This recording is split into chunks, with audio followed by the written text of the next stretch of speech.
And today, Ehab Latoyev is back in Montreal. 2 weeks ago, Latoyev was on the boat Tahrir, a Canadian vessel bound for Gaza. It was accompanying an Irish vessel. And then he was detained by Israeli soldiers. Latoyev is a member of Canadian Egyptians for Democracy, and he joins me in studio. Good afternoon. Good afternoon. So why did you go? We went for many reasons. Most of all, to tell the Palestinian people in Gaza that they're not alone, that the world did not forget about them. Also because we were very much ashamed of the position of the Canadian government, and still are, that supports Israel right or wrong. And we wanted to say that civil society in Canada has something to say, and that we don't agree or won't stay silent about that. And last of all, we wanted to tell Israel that despite the efforts it made in the summer and managed to prevent the Freedom Flotilla from leaving Greece, basically extending the blockade from the shores of Gaza to the shores of Europe, we wanted to say that we still are going to try to do it, and we still can do it. Okay, so on that last point, did you actually think you would do it? We did it. We did it, meaning that we left.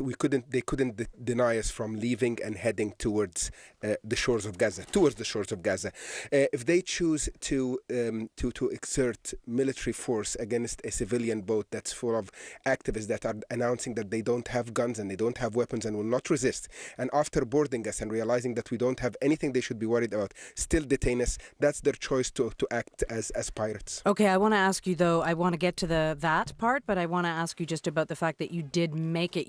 You didn't say who you were until you were in international waters, correct? That is correct, and that was what I meant by we made it. We did not allow them to detain us before leaving and heading towards Gaza, which they managed to do in the summer to the Freedom Flotilla.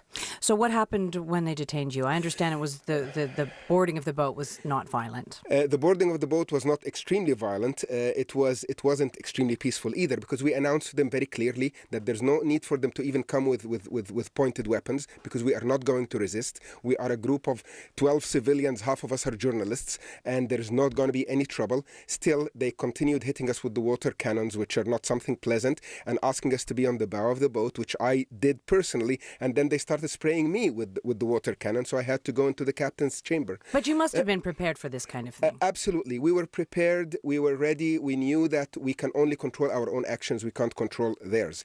We tried to reason with them as much as we could, and at the end we said, we are going to get boarded, and that's all what we can do. The bigger problem was that when they boarded, they were still quite aggressive to a certain extent, and what was very worrisome, is that the soldiers that boarded us were falling asleep.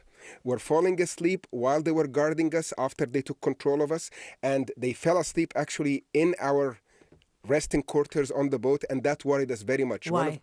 Because they were very tired, agitated, not prepared. I don't know why, but that is what showed us that we can only judge our own action, we can only trust our own actions to be peaceful. I'm sorry, I don't understand your point on this at all. Why would that worry you? Because let me put it this way. Karen DeVito from Vancouver, who was with us, was sitting there. She realized that a soldier has his laser pointed at her head, and he was falling asleep while pointing the gun at her. When you're tired, when you're not prepared, you're agitated, anything can make you fire a gun. But did anything happen? They tasered one of us because they tried to squish us out of the captain's chamber after this water spraying incident, and we said we want to stay with the captain here. At least two of us did, and they jumped on David and they tasered him. Mm-hmm.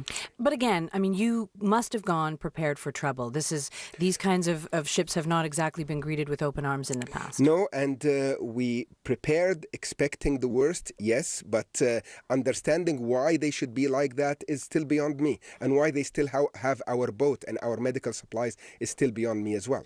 I understand, or I want to get to the point that you made about the Canadian government, and you don't agree with the Canadian government's position. What, of course, Israel is saying is that they are blockading Gaza because they don't want weapons to get in. And even since the blockade, weapons from Gaza, rocket launchers, have hit Israel. The Canadian government says Israel has a right to defend itself from that kind of attack. What is it about that position that you don't agree with? Collective punishment of 1.5 million people cannot be justified by by security of another country that really does not appear to be in danger. The United Nations human rights specialists came out and said this blockade is illegal and it's unjustified. They came and said that after the Palmer report tried to sort of disguise this as an acceptable action. We believe that the people in Gaza right now are denied their humanity. They're denied everything. There is no employment. I mean, the word unemployment about Gaza is not really a correct word to say. There is no employment in Gaza. If people don't work for the United Nations or for the Palestinian Authority, there is no work. There is no future. People are losing their whole lives because of this illegal and inhumane blockade. But and Israel, that's what we're challenging. Israel is allowing some aid to come in through land, through Egypt and through Israel. Why wouldn't you have brought aid in from those channels?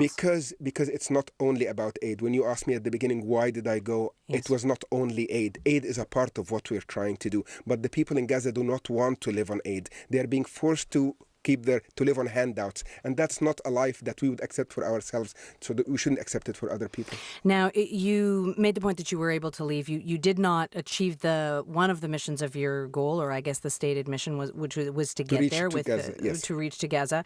But I understand that the Hamas Prime Minister congratulated you and said your message has been delivered, whether you make it or not. Was that the real point of what you did?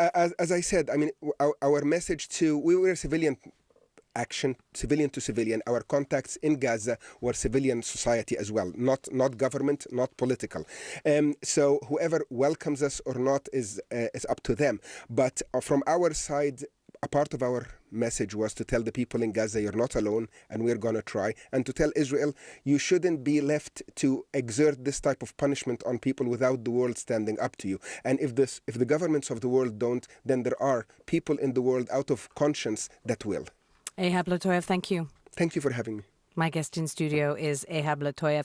He was on the boat Tahrir, a Canadian vessel bound for Gaza 2 weeks ago. And then, as you heard, he was detained by Israeli soldiers. Let me know what you think. 22 CBC.